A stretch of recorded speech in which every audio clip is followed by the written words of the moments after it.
Here we go again. Welcome to BC Besties with Jay and Lo, the podcast where we share publishing updates, laughs, and all the new news in our world. On today's episode, we have some true beasts with empowering stories of perseverance joining us in just a little bit. Luissa Kiprono is a women's physician and triathlon, what is the word? Triathlon participant? Triathlete? Triathlete, thank you. And she's, as you always say, words are hard, the author of Push Then Breathe, very inspiring story from her own life. And then Rand Timmerman will be joining us. He is the author of A Spiritual Passage, which was his story of him and his brother hiking the Appalachian Trail in their 70s. He is a accomplished thru hiker, and we are so always inspired by his story. He is, well, his nickname's Randbo. And I mean, the guy just keeps going. I mean, I don't think I could do the AT in my 40s now. And in the 70s, and he fell off a cliff on it. I mean, he drops like, hints about his time in the army, and the man has been through some stuff. And oh my gosh, there's stories about his army time in the book that are so funny, which you wouldn't think. Vietnam vet stories. Right? I think he's got some dark stories too that are not in that one, but future books possibly. I think he has a lot to share with others. And I think a lot of people who've been through what he's been through can't or won't talk about it. So it's, he is a beast in his own right. So much so, yeah. And you're right, words aren't the only thing that are hard lately. As you can see me futzing with my face, I'm having such a problem with my glasses lately. And I mean, I'm 46 years deep in wearing these things, and it's like now I can't get my grubby little fingerprints off it. There's like hairs sticking out of the hinges, and then they're tickling my face. It's just all very... Anyway, so I'm still grateful for my vision. Oh my God, yes. Piggybacking off of that, since Rand did just go through a period where he had to have eye surgery, which I know he was telling us before we got on, or before we recorded, about not being able to use the microwave or taking 20 minutes to use the microwave because he can't see the buttons or how long it's going, like little things like that.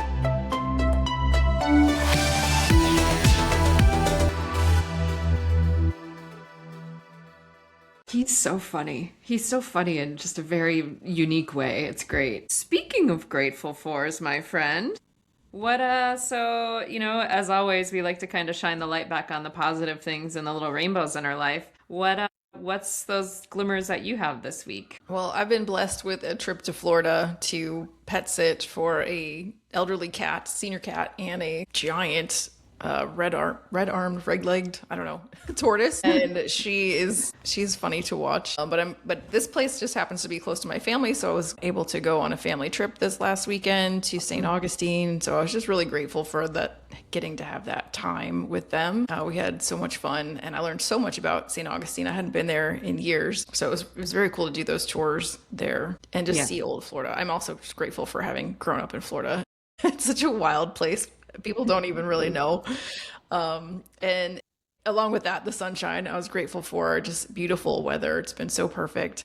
And I'm grateful for all the beasties in my life because as I'm also here, I'm making sure to spend time with people I haven't seen in a while. And I have friends going through like 4 years of lung trans post-life, people going through colon cancer, breast cancer, and they are all just so inspiring and remind me every day to just live life to the fullest and not let these little grievances bother me so much. So I'm grateful for all those things. Yeah, I mean, 100% for as young as we are, all things considered, there has been a lot of that in our friend group. So it is, these not so gentle reminders that like, hey, we got it pretty good. Yeah, so no day is promised. So to enjoy what we've got here. And yeah. I will also be grateful if y'all cannot hear my stomach growling because it is I'm hungry too. right now.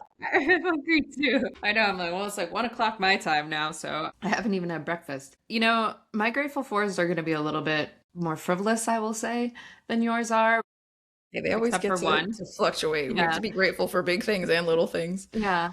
I gotta say, I'm grateful for crows this week because I've been trying. They've been kind of following me around a lot of my life, and I've been trying so hard to get them to bring me presents, and they finally have. So they've been leaving me these kind of gross, but amazing, colorful, frilly, weird things on the corner where I leave them snacks. So that was super fun to see. At first, I was like, no way, this can't really be happening. And then there were more gifts, and I was like, I've done it. My life is complete. I will say I'm also grateful for Jessie Buckley. I really just can't get enough of her right now. After seeing Wicked Little Letters, I loved her spirit in that. And a friend and I went and saw The Bride last night, which I really enjoyed. I mean, She and Christian Bale are awesome. It's worth seeing just for her performance because keeping it in the writer's world, not spoiling too much, Mary Shelley plays a pretty big part of it in it, and kind of there's a little bit of a split personality. And this woman switches between accents and affects and everything. It's just incredible. And I am grateful for my business partner, Miss Laura, because she has been an excellent support system for me over the last couple weeks and really just offered me some sound advice and kind of helped me center and ground over some situations. That was really helpful. So thank you, friend. That was for all you did the last few weeks. I am very, very grateful for you. Of course, just sharing things I have learned in the 10 years of entrepreneurship and things I've learned the hard way myself. So Yeah. it's gratifying to be able to do something and be like, Yeah. And just, I mean, trusting the process and trusting the decision. I was speaking with my coach about it earlier today and just, so thank you. It was a lot bigger than I think you even realize. I was wondering why you didn't write a third one in there. Jody. So let's dive into our news. We got to keep this one short because our interview is super long. So we want to make sure, and I can't think of anything to cut out of it. So we have to get through this pretty quickly. We've been telling you, we're having this retreat in August. It looks like we're going to have to change sort of the format of it, which I think it's going to turn out even better than we were expecting. So stay tuned for those updates. We'll keep it either the same dates or around the same weekend, but it's still going to be the same thing. I'm published. Now what? We're just going to do it in a different setting and maybe a little bit shorter and to the point so that we can get you in and out and also maybe get a little bit more interaction. So we're just going to change things up a little bit. It's going to be a lot more accessible, I think, because a lot of people that had time constraints or financial constraints and things like that just it wasn't doable for them. So I think it's definitely a good move. Yeah. And then the other exciting thing we have coming up is Rand Timmerman, who you'll hear from shortly. He'll be our guest speaker in our entrepreneur community on May 19th at 6 p.m. He's in the top 1% on Podmatch and has gone from zero, I'm talking negative tech abilities, to having the best screen, knowing how to do this, how to communicate, how to write emails, and beyond. He's even going beyond that now. It's about that a little bit. So I think that it's going to be a really good one. You can join for free by joining our free trial for the community. This is for our community. Like once you join us in our herd, either subscribed or as an author of ours, this is something we give to you. We just open it up to the public in some extra seating for a small fee. So you have access to the author themselves for question and answers, which is always included. Well, and we just got back from AWP. We had a super awesome time in Baltimore. Met a lot of really good new friends. It was... And reconnected with old friends. We've got a posse getting together. We're going to try and have a Cool Kid Corner at Chicago next year. We've got Fiction magazine coming with us, Weird Lit, Typewriter Tarot, Riot in Your Throat. So all these awesome just beasts of people. Yeah, Hughes House. Building this community. Hughes House, everybody. And then I think even with Typewriter Tarot's got a couple more coming. So it's gonna be a big party at Chicago. I don't know next how we're year. gonna coordinate this. We'll figure it out. If not, we just make a little map that says, okay, after you go to us, go to these. Yeah, that like a treasure hunt. Right, yeah. That actually is a really cool idea. If we don't worry about getting together, we could have a treasure hunt. We'll talk more about that offline. Right, and you're going to the Brooklyn Book Fair soon. Yeah, well, this year's going by so fast. Soon is relevant. That's true. Yeah, it is September 27th is the Brooklyn Book Festival. I went there, speaking of seeing our friends, I went there last year and Hughes House was there and Fiction Magazine was there. And they were like, you have to do this event. So they were kind enough to share the sign up with me because I can't find it. Yeah, you're not in until you're in. So I feel like one of the cool kids now because now we're in. So yeah, we're excited about that for sure because it is another huge event at the other end of the year. So super excited for that. And yeah, so, aside from that, we're just rolling with the community and doing our guest speaker presentations, our weekly meetings. And then our April challenge is spring clean your author brand. So if you join or if you're already in the community, you can join in. We do post it online, so you don't have to be in the group. You can still do it. But if you want to join and do the challenge within the group, then you can communicate through the app with our rest of the herd and tell us how it's going. Yeah. That's a lot of fun. And I know we had big plans of speaking about many, many other things this week, but clearly I'm having glasses and headphone issues too, so there's that. Well, there's plenty of time for that later, but our friends are here. They are. All right. Well, let's welcome them in. Laura, would you be so kind as to introduce our first pal? Sure. We are super excited to have Dr. Luissa Kiprono with us. And Luissa has written an amazing book called Push Then Breathe.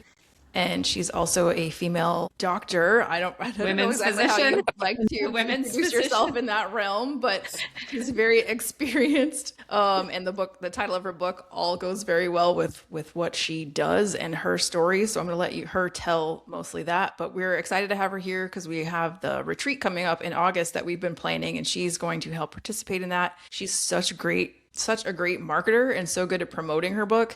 I think I found her on LinkedIn and was just like super impressed with the way she posts, the amount of posts, the tours she goes on, and she's happy to share all that information with others to help them succeed, which we love. And so she's here as one of our beasts.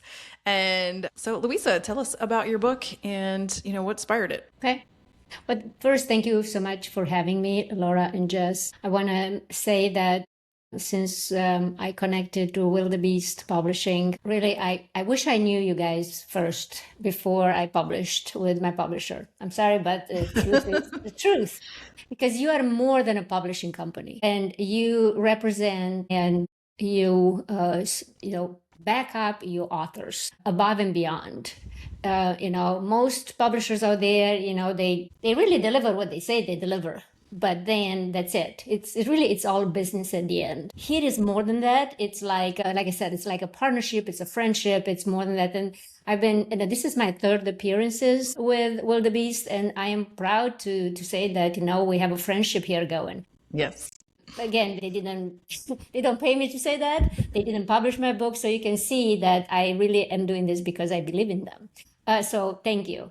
I am a maternal fetal medicine specialist. I am also the CEO and founder of Telemed MFM, which is a national telemedicine practice, an Air Force veteran, and I'm also the author of Push Then Breathe, which is my memoir about trauma, resilience, and what it takes to rebuild a life and identity. But more than that, my book became a platform, and it opened door to conversations about women's health, trauma, triumph over trauma, leadership, equality, and really that's where the impact began. So, to me is what I realized that just writing the book is only 20% of the job, really. Then comes the publishing, which is in itself an endeavor, but it's a different type of endeavor. It's a partnership between you and the publisher. And as long as, they do their job and you do your job to support them and make the decisions and of course pay them, everything goes well. But then what people don't realize that most of what's happening after, which is about 80% of it, it's the most important to keep the momentum going. And that is the marketing. Because without realizing, most authors get stuck after publishing because there is no roadmap. There's no visibility there, unless you are some multi-millionaire, movie star or singer or, author that actually makes a good living out of this. You don't have the financial power to position yourself to succeed. So what I am planning to teach, at this gathering, at this retreat is I wish that every author, myself included, knew before they hit publish. So to me, it's important to understand that you have to learn how to position yourself so that your story actually sells. You have to build visibility through podcasts, speaking engagements, partnerships. You have to confidently speak about your book in order to sell it without feeling transactional, without feeling like you're asking permission to sell your own book. And this becomes a platform for you. If you believe in your creation, this is not a one-time project. This is not, check off. This is like I call it an endurance event. So it does, some say, well, you should use inspiration. No, you should build strategy. You have to be very intentional, very strategic of what you do. I love that. That's great. I think you answered all of my questions in one go. But I think that you're absolutely right. Once you're published, the whole "what do I do now" is like what most people struggle with. And I think that's why every single person that we have published so far has chosen our herd trek, because when we offer to do it, you keep all your royalties, that's totally fine, or you can share them with us and you'll be part of our herd and you'll be supported. That's what they want. They all want that. And so when you say that as an author, they need to improve their visibility or their positioning, what do you mean by that? So a lot of people really, really believe this. A lot of people write incredible books, but then it sits there. You know, their friends buy it, their family buy it, their family supports it, but then in silence. Actually, someone wrote, this is a book written for friends and family. To me, that's an affront. I'm like, no, it's for the whole world to know, because it's a self-help book. It's not just the friends and family. Why? So the family now knows, so the friends know what I have been going through, and then say I'm sorry, or maybe shed a tear for me, and then or feel sorry for me. Oh no, I am planning here. I wrote this book because I want other people to benefit from it. So see what I mean? It's a platform. It's how you position yourself. Publishing, it's important, of course, but again, life after publishing. I'll give you some ideas about what I've done. I am, within 2 years, I have 70 plus appearances, podcasts, speaking engagements, book signings, university conversation, brand growth. You know, it's just evolved in a being of itself, right? So you have to support it and you have to promote it. You have to expand your message through the speaking, teaching, and helping others. So to me, and not only to me, what I would deliver, in my power lecture is the visibility part. Visibility is not about luck, it's about strategy. So you have to plan ahead, because your book is not the product. It's you are the product. You speak about the book, you put the book there, nobody's going to look at it, but you promote. So it really, when the people buy your book, they really invest in you. And I think that is very important for people to understand. But if people can't find you because you are not out there in the media, or in the platforms, they can learn from you. So then you have to sit down and say, okay, we have to prepare, we have to position ourselves, and what that will help you, then it just opens little doors. I think a lot of people expect 0 to 60, or 0 to 100 in 60 seconds. It doesn't work that way. It's slow, steady burn. And that what I would teach, really, I would teach how I did it. Everybody has its own little ways of doing things, but really what the main core of the lecture and the presentations and the teaching is, how exactly did I do it? And then you take your own Christmas tree and then you ornate it your way. Exactly. I love that. I'm so excited. I cannot wait for the event, however it ends up being hosted. But we're super glad to have your participation and can't wait to meet you in person for sure. That's probably one of the biggest bonuses. We're just having the event so we can meet you. Appreciate you coming here again and continuing to show up and help others with their books. So stick around. We're going to introduce Rand here, and then we'll come back to you in just a second. So here we have my friend Rand Timmerman, Appalachian Trail through hiker and author of A Spiritual Passage. So Rand, why don't you tell us a little bit about your book and how it came to be? Sure. Well, the publishing is kind of the actual getting the book ready to go to market is kind of the easy part. I had no idea, actually. And Wildebeest did a great job for me in that area. I just recently learned about 1 million books get published a year, and 3% sell a significant amount. And they define significant as like 5,000 books. So it is I agree with the doctor. It takes a lot of effort. Yeah, I hiked the Appalachian Trail when I was 72 with my brother, who was grieving the loss of his wife. And we were both combat veterans from the Vietnam War. And then I like to say the Marine Corps almost got me killed 20 times for sure.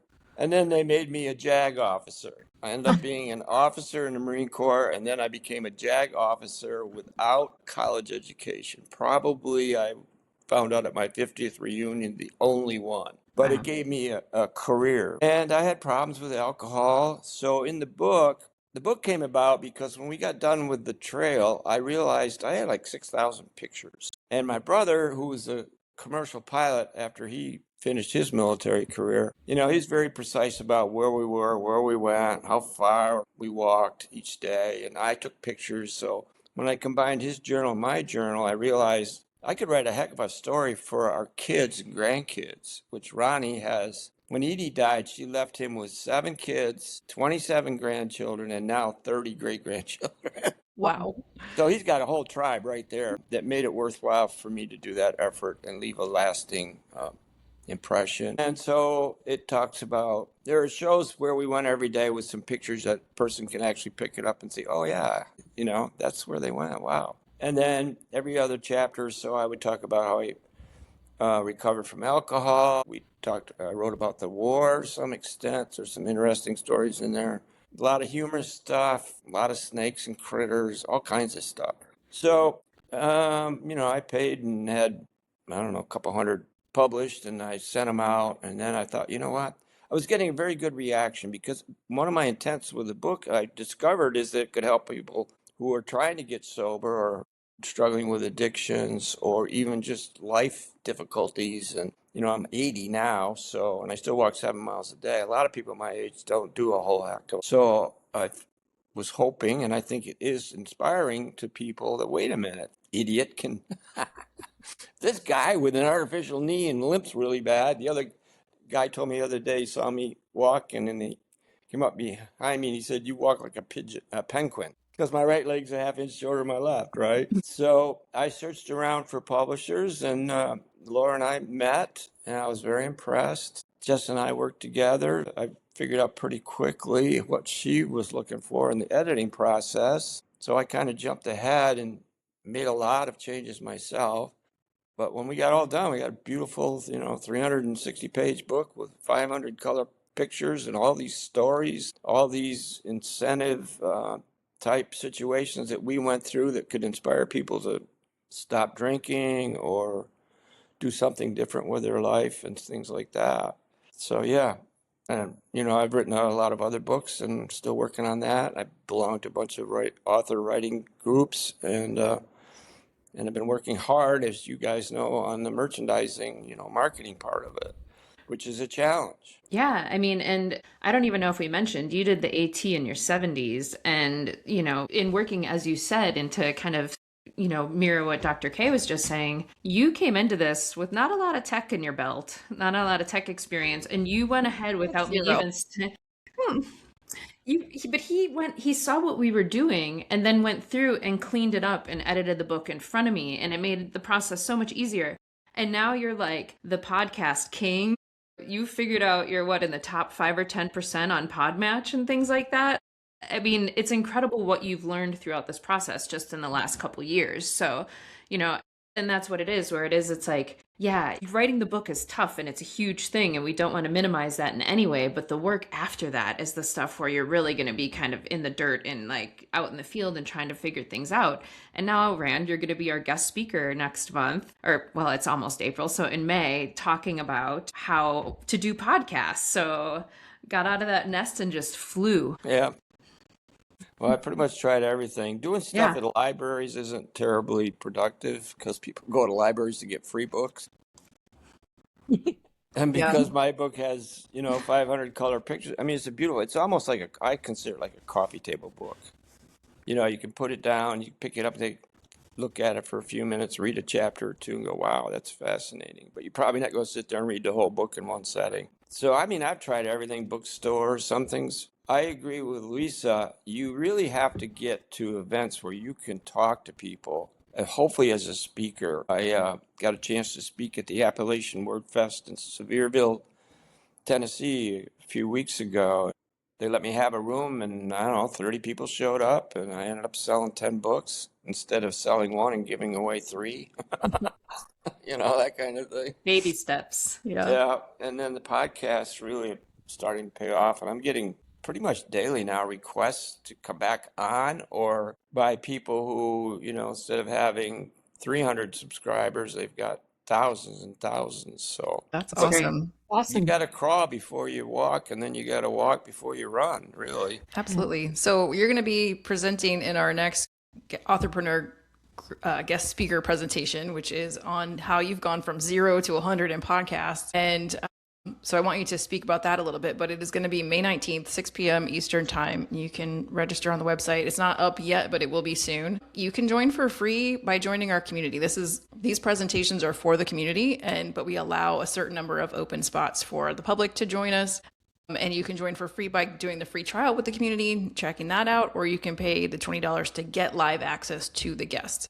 So, Rand, tell us a little bit about what you will be talking about. All right. Well, I subscribe to Podmatch. There are other ones out there. Podmatch has about 2,000 hosts, wide variety of subjects. And I finally figured out how to share the screen. So I will be able to show you the dashboard and how to navigate. And there's some basic things that you really need to do. You need to listen to an episode before you send a message seeking to be on the program. You need to know what the host likes to talk about. And there's a whole bunch of tricks that I've learned. My acceptance rate is 90. I just checked it again today. It was 92. I've actually gone up a point. And the average is about a third, So I'm not bragging or anything. I learned how to do things right. And I've learned how to, what not to do too. Hardest thing is probably not trying to be on every one that pops up. I remember you doing that in the beginning, but you learned it, so that's awesome. Yeah, you got to have a good hook. I have the best hook in the world. I think that's why my percentage is so high, because my hook is hiking the Appalachian Trail when I was 72 was the hardest thing I ever did when nobody was shooting at me. That is compelling. Yeah, I got him. That first sentence, you got to have that's probably the most important thing, that very first sentence. Awesome. If you can come up with hopefully you can find something in your life story that's got that punch to it, and then you can just slowly drag them in. But you got to be able to respond to what they want to talk about too. Awesome. I will come and listen to your lecture, by the way, or presentation on the 19th. It's a day after my birthday, but it's not on my birthday, so that's all that matters. Yeah, The 19th is my sister's birthday, so actually, if you go on the internet and Google my name, Rand Timmerman, a whole bunch of them pops up now. Yeah, and they're on my website, which is randtimmerman.com. well, we want to get you in and out of here, but thank you, Rand. That's a great tip. And if you'd like to hear more, make sure you join us on the 19th along with Luissa. And so, Luissa, what is next for you? Well, actually, like I said, Sunday, I'm having I was invited as a author, but also as a moderator for the 5th annual Southside Book Festival here in San Antonio. So I'll be there from 11 to 5. The following weekend, I am actually speaking at the Texas Veteran Commission, and I'll be there as a author. As a veteran, they are extremely supportive. I have done webinars and appearances with them. This will be my 4th one, and especially women veterans. There is a very strong division in the Texas Veteran Commission. And the lady who runs it is extremely, extremely devoted to the cause.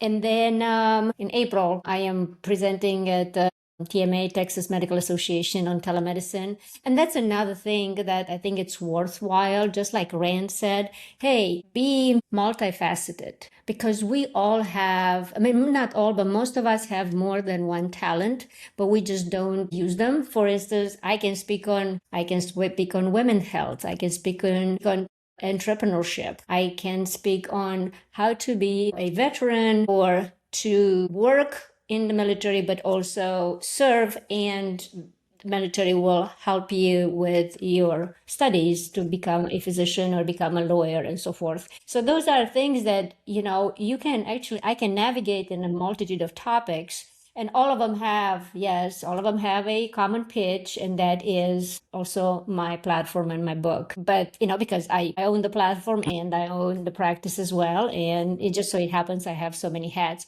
But don't be afraid to use my messages. Don't be afraid to use all your talents. So I'm quite busy through this whole really next 6 months. I'm quite booked, and I'm very excited, to be honest. I just like to. to be, a social butterfly. I interact very well with people. I communicate. Probably in my life journey, much like Rand, just made us resourceful. So use your resources. I think that is the game point. One thing that I can tell you, the problem with authors afterwards with marketing, we are all afraid to talk about ourselves. Think about it. You talk about everybody else, right? You say, oh my God, she's awesome. He is amazing. They are doing this.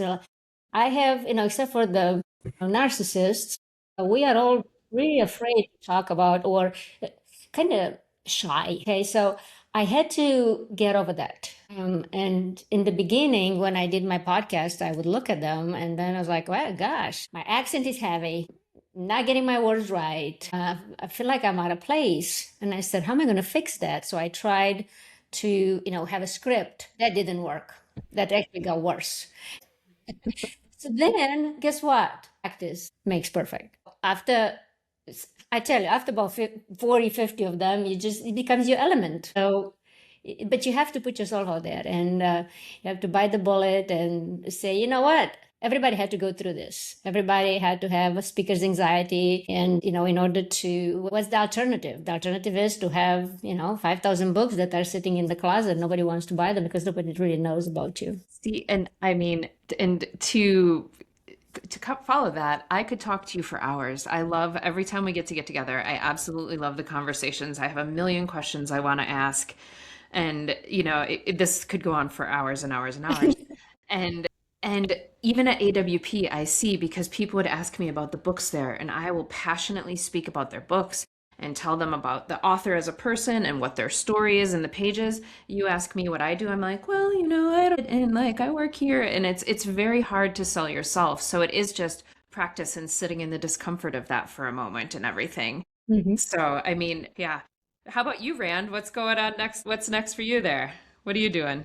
Hitting the trail? Well, no, I'm a good storyteller and I have no problem talking in front of groups of people, whether it be on the internet or, virtual or live. I actually like live better. I was a litigator, so I don't have any problem. I'm not camera shy or anything like that. Not that anybody's shoving a camera in my face necessarily. So I knew one of my weaknesses is that I'm beginning to realize. So on podcasts and things, I got my little banner here, and that's about all they'll let you do anyway. And sometimes I show them the book, but I'm actually having a coach come in Friday to try to see if I can help get some professional help so I can go in. I'm on a speaker bureau now with Oasis, which is a national speaker thing, mostly aimed at people that are 55 or older. So it's the old farts like me. But what I'm not good at is I don't even, as computers are kind of a strange foreign object for me. So I want to get help in doing how to do the presentation with pictures, using the electronic tools that are there, that most media places have, whether it be, an actual room to do that kind of stuff. So that way I'll be able to give my talk, still change it to fit the audience, and yet still have pictures coming and, I don't know, hopefully push a one button or a clicker or some darn thing. Yeah.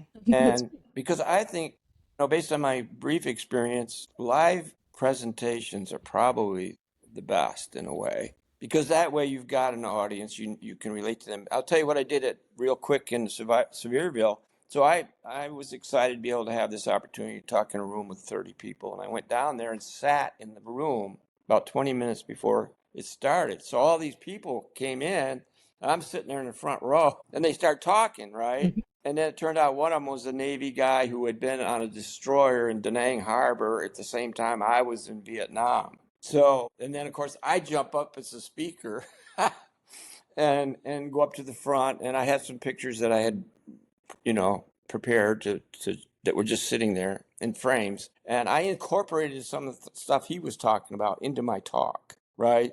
So I sold him a book, right? Yeah, For exactly. sure.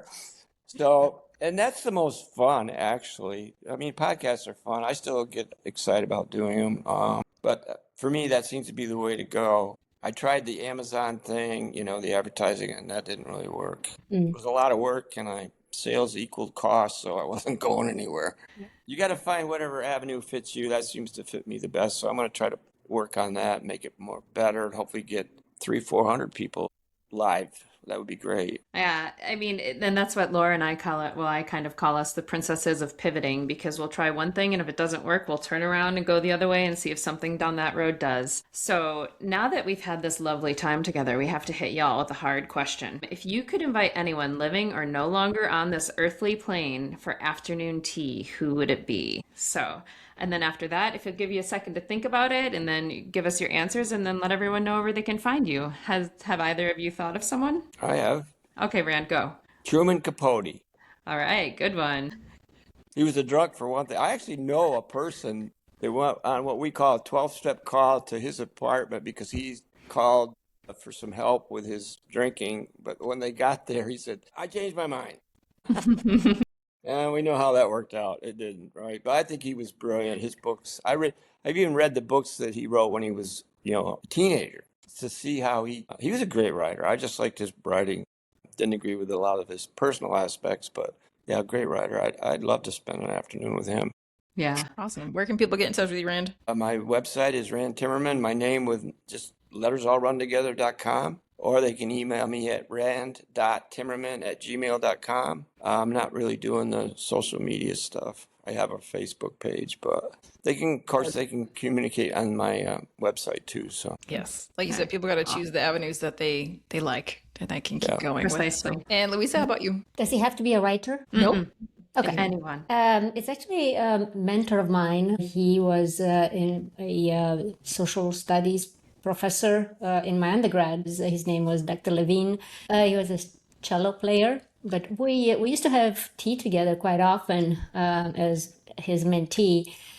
He always had the most interesting stories. But one of the things that helped me along, and it's actually in my book, is he said that just imagine your life and the journey through your life like a driving on the highway, and you just he was from Boston, so he says, imagine that you're driving now from Ohio to Boston. You have to get there, and that's your goal, but you really can't just keep driving, right? You're going to get fatigued, and you have to stop to either get gas or get some rest or get some food. But always remember, the stops should be brief. You have to go back on the road in order to get to your destination. I like that a lot.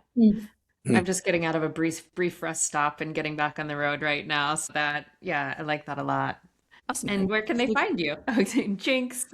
So, I have two websites. One is Telemed, so telemedmfm.com. The other one is Luissa, LUISSAK.com. So the first one is my practice, my MFM practice. The second one is my book. Also, I have a foundation that I just incorporated last month, so it's in the final touches. Also by email at hello@drluissak.com with a dr, or drluissak@gmail.com. And I am on social media. My strongest presence is in LinkedIn, but I'm also on Facebook or Instagram. But I'm like Rand. Facebook and Instagram don't really jive with my character, although I am a presence there, but LinkedIn is my cup of tea. Well, thank you so much. This has been awesome, and thank you for sharing so much. Thank you. I appreciate you all inviting me and inviting us, and I can't wait to see you this summer, really. Truly, real hugs. Thanks. Bye-bye. Bye, Thanks, thank Dr. you. Lisa. All right. Well, that was super fun. I was like, okay, this is going long, but we can't stop it. I mean, I get to speak to Rand somewhat frequently outside of these meetings, but I could talk to Dr. K all day long. I mean, I know I said it to her, but she's fascinating and just wonderful. I want to know how she has time to do so much. I know. Or like they said in Empire Records, there's 24 beautiful hours in every day or something like that. Yes.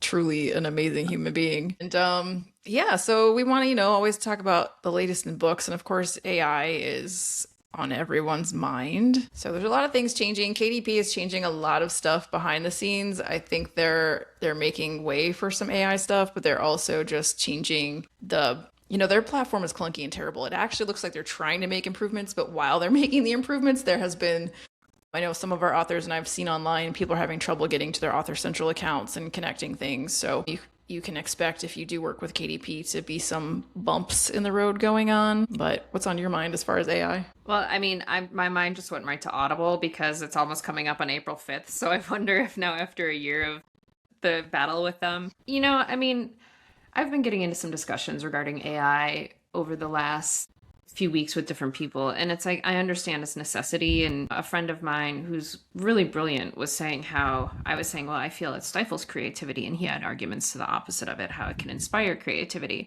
So, it is just like, it's a new technology, and I need to not be a curmudgeon about it. And, because I remember when digital cameras first came out, I'm like, I will never use these ever.